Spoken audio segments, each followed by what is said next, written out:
Halo semua, selamat datang di channel Pemburu Komisi. Di depan saya saat ini sudah ada Honda Beat FI tahun 2020 ya. Jadi dalam video kali ini saya akan membagikan pengalaman saya menggunakan Honda Beat ini selama kurang lebih 2 tahun. Oke, langsung aja kita mulai videonya. Tapi sebelum saya membahas apa yang saya suka dan apa yang nggak saya suka di motor ini, saya pengen cerita sedikit ya kenapa akhirnya saya memilih motor ini untuk dibeli. Jadi waktu itu kan motor istri saya itu kan yang Vario ya, Vario keluaran pertama yang 110 itu kan bensinnya kalau menurut saya termasuk boros. Makanya saya pilih ganti motor, dan waktu itu pilihannya itu ada dua, antara Honda Beat ini sama Vino. Cuma karena setelah milih-milih sama istri, rundingan, akhirnya jatuh ke Honda Beat ini. Ini dulu harganya kalau nggak salah sekitar 17 atau 18 juta, saya agak lupa. Tahun 2020 ini motor ini saya belinya. Kita mulai dari yang saya suka dulu ya, dari motor ini ya. Motor ini kalau daripada Beat generasi sebelumnya, ini terlihat lebih gede ya, jadi lebih gagah, lebih sangar. Makanya saya lebih pilih ini daripada Vino, karena bodinya lebih garang, terus tekukan lampunya juga lebih sporty, lebih sangar. Terus untuk bodinya juga lebih bagus. Itu pendapat saya pribadi. Jadi kenapa saya pilih Beat daripada Vino dulu itu ya karena itu. Terus kalau untuk motor ini saya pilih warna hitam Dove, itu karena memang saya lebih suka warna hitam Dove sih. Jadi warnanya kan kalau menurut saya pribadi nggak gampang luntur. Tadinya mau pilih yang Dulux yang ada stripingnya, cuma ada di sini ada logo aja kalau nggak salah ya di sini. Kalau yang Dulux yang warna hitam Dove, cuma saya kurang suka. Saya lebih pilih yang ada stripingnya warna hijau ini. Nah, dulu waktu pertama kali datang saya langsung ganti ban, karena kalau menurut saya kan ban itu perangkat paling penting ya di motor ya. Jadi saya pakai ban ini Michelin kalau nggak salah. Michelin tipenya yang City Grip Pro. Ini kalau nggak salah harganya sekitar 300 ribuan. Saya beli dua-duanya udah ganti. Cuma kelebihannya itu bannya emang nggak licin, cuma kelemahannya ya gampang habis lah pasti. Kalau untuk ban-ban bagus, kalau menurut saya ban-ban mahal itu ban-ban yang enak dipakai itu biasanya emang gampang habis. Lanjut yang saya suka lagi, yang pertama tadi bodinya yang pertama, terus yang kedua warnanya stripingnya itu yang saya suka. Lalu kalau untuk fitur yang saya suka ya pasti kalau di starter udah nggak bunyi, maksudnya udah nggak ada bunyi dinamo starter gitu kan, dia langsung nyala. Nah ini kilometernya udah 11 ribuan. Nah itu yang saya suka. Terus lampunya juga udah LED, lampu depan. Lalu apa lagi ya, udah itu aja mungkin yang saya suka di motor ini. Nah kalau untuk yang nggak saya suka, sebenarnya ini termasuk fatal ya, tapi saya nggak tahu ini terjadi di motor Beat saya aja atau di motor Beat teman-teman juga sama gitu kan, masalah yang saya alami saat ini.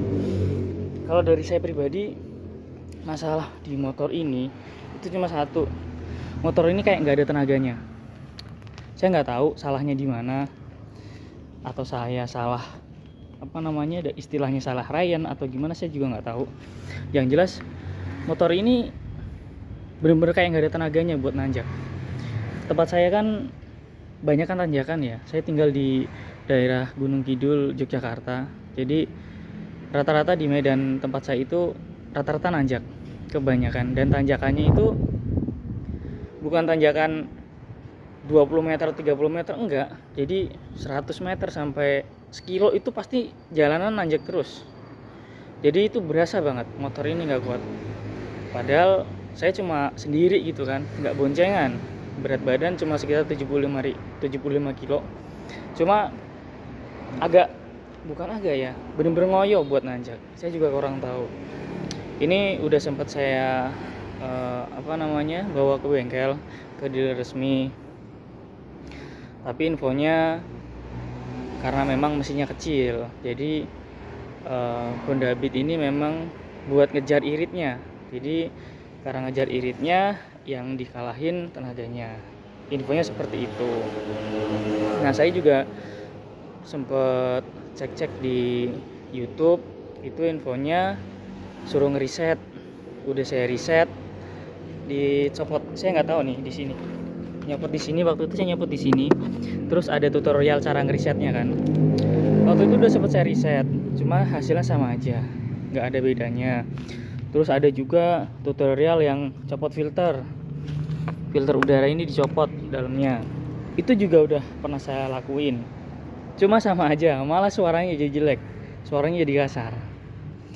Nah, kalau info temen nih yang di bengkel itu di bubut pulinya, tapi saya rasa saya nggak akan ngelakuin opsi itu karena saya nggak mau ngerubah originalitasnya.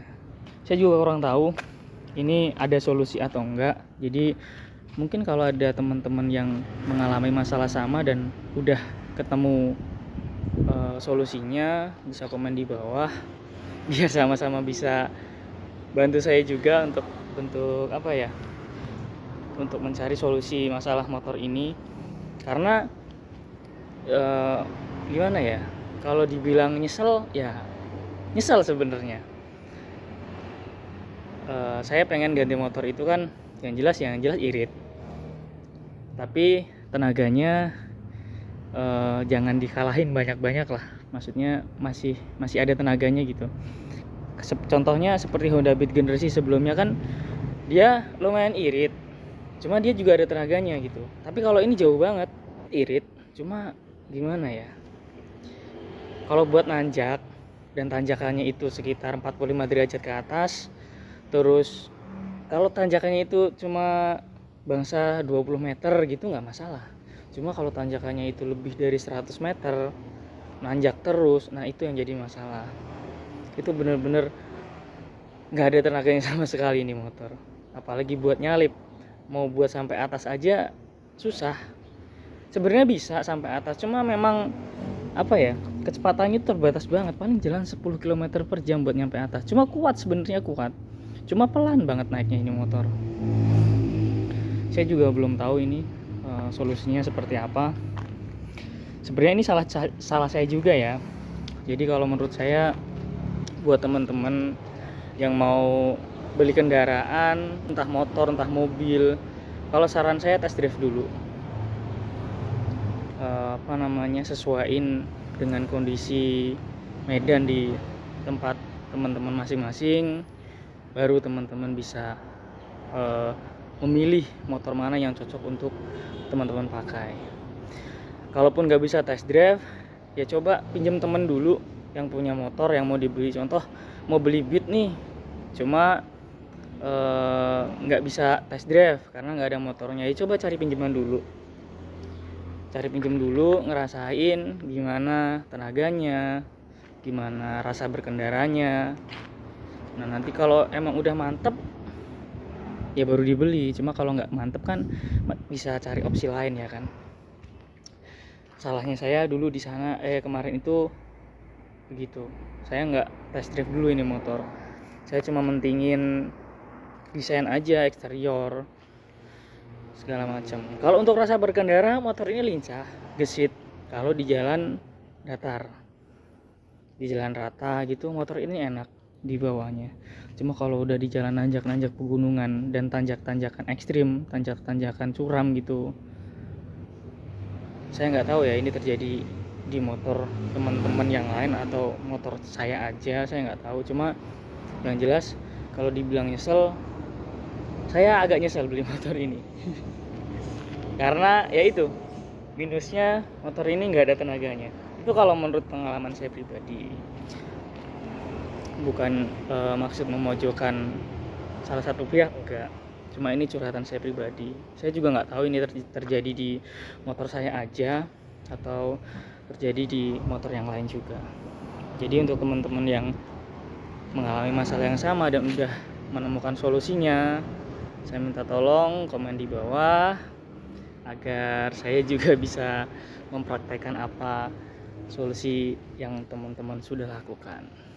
Beberapa orang juga ada sih yang bikin review gitu kan di YouTube tentang Honda Beat ini buat ditanjakan kayak gitu. Tapi itu kalau menurut saya gimana ya? Tanjakannya itu bukan tanjakan ekstrim, paling tanjakan basement lah, seperti tanjakan basement seperti itu. Nah itu kan nggak apa ya, nggak tinggi, nggak panjang lah tanjakannya, bukan tanjakan yang curam. Kalau motor saya ini pun kalau tanjakannya nggak curam, walaupun nggak pakai ancang-ancang, tetap enak naik gitu. Tenaganya masih ngisi tuh di tenaga bawahnya masih ngisi. Cuma nanti kalau tanjakannya itu tinggi dan tenaganya udah habis, dia kalau digas lagi dia nggak bakal ngisi tenaganya, dia pasti ngempos. Itu untuk yang terjadi di motor saya.